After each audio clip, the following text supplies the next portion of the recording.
Olá, estamos aqui para mais um encontro de textos e contextos.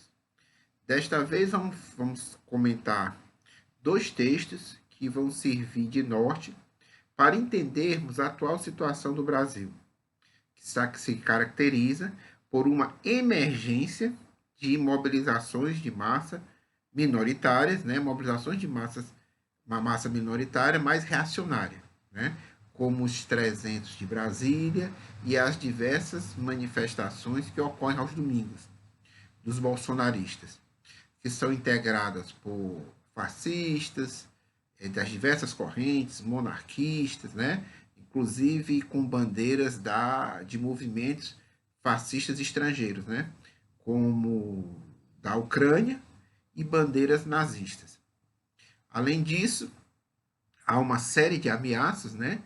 Agora, né, a liderança, recentemente o Guilherme Boulos foi ameaçado de morte, né? Mas também, inclusive, políticos da direita, como Dória, como Witzel, né? Foram ameaçados de morte e nós queremos aqui explicitar como é esse modo de agir desses grupos fascistas, milicianos, paramilitares, ok?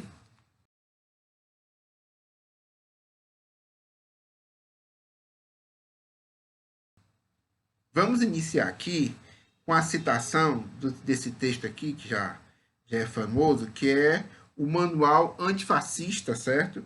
Do Mark Bray, ok? E ele relata esse caso aqui, certo? Ele vai dizer, na página 62 do texto dele, do Manual Antifascista, é o seguinte: no final de março de 1921, Emílio Avon, líder socialista local de Castenasso, na região de Bolonha, na Itália, recebeu uma carta surpreendente. Você é o secretário da seção socialista? Queremos testar sua coragem. Na noite seguinte, enquanto Avon e sua família dormiam, um grupo de homens armados e mascarados chutou sua porta, o arrastou para fora e o espancou até ficar inconsciente, em meio aos gritos horrorizados de sua esposa e seus 3 filhos. Avon foi convidado a deixar a cidade dentro de 15 dias, sob pena de morte. Convite que ele rapidamente aceitou. Né? Aqui ele continua. Quem eram esses homens? Né? Eram os homens das esquadras fascistas, né? Dos camisas negras de Benito Mussolini.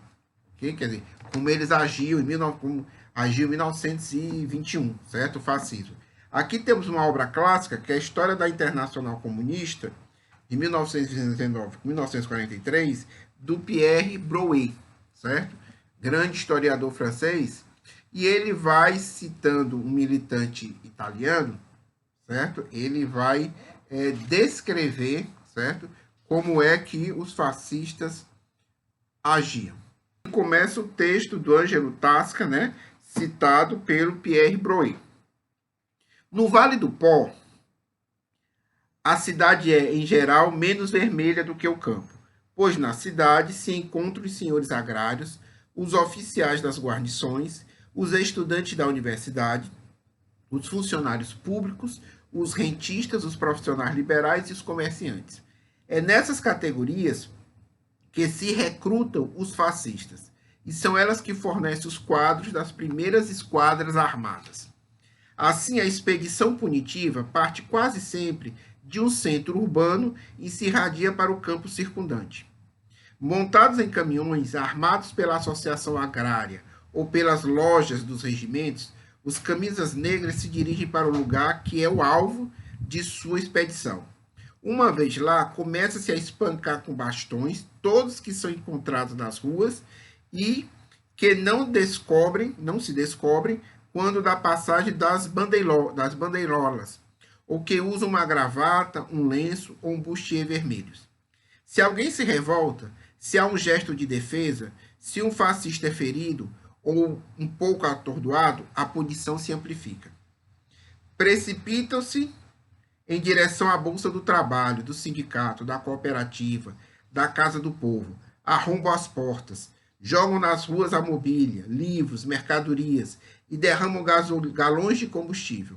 Alguns minutos depois, tudo está pegando fogo. Que é encontrado no local é espancado selvagemente ou morto. As bandeiras são queimadas ou levadas como troféu. Na maioria das vezes, uma expedição parte com um objetivo preciso, o de limpar a localidade.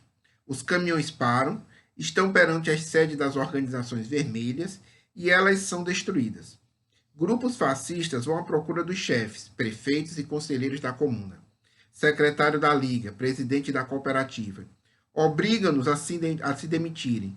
São banidos para sempre do país sob pena de morte ou de destruição de suas famílias. Ou o chefe cede ou a violência se sucede à persuasão.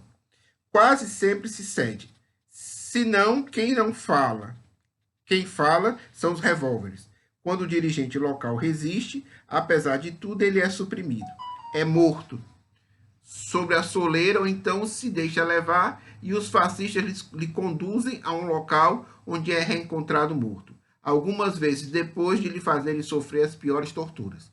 Assim agem os bandos fascistas, certo? Se hoje isso não ocorre de maneira generalizada no Brasil, é por causa da existência de milhares de militantes, certo? Sociais, sindicais, partidários, de esquerda, certo? De milhares de associações, certo? De sindicatos, né? De núcleo dos bairros. É por isso que não se alastra. Apesar de em algumas regiões do país nós termos milicianos, né? E esses milicianos, esses bandos fascistas, nunca agem sozinhos. Vocês devem ter visto pelas últimas reportagens como eles são protegidos pelos aparatos estatais, certo? Pela polícia militar. Porque a polícia militar e as demais polícias no Brasil e setores das Forças Armadas têm ampla simpatia por esses setores, né? Porque querem um regime de força. E o objetivo central desses bandos fascistas, monarquistas, integralistas, né, vinculados a correntes religiosas de extrema-direita, é simplesmente destruir não só a democracia formal, né, mas destruir qualquer possibilidade de auto-organização da população brasileira.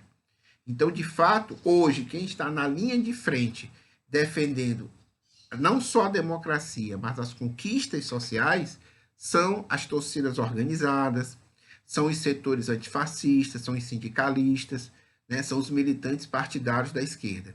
Esses que agora há uma campanha, né, dizendo que são vândalos, que saqueiam, que quebram as vidraças de banco, nada. Os bancos, certo? As grandes empresas, há anos saqueiam o Brasil, há anos destroem a vida do nosso povo, há anos exploram, né? E geralmente os próprios bandos fascistas provocam as confusões, inclusive se infiltram nos próprios movimentos populares para causar a destruição.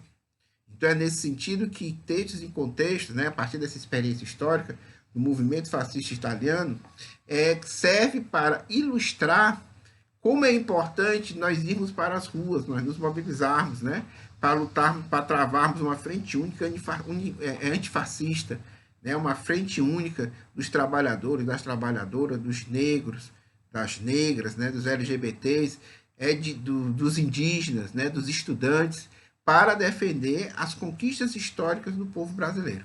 Essa é a nossa mensagem de hoje. Tudo de bom.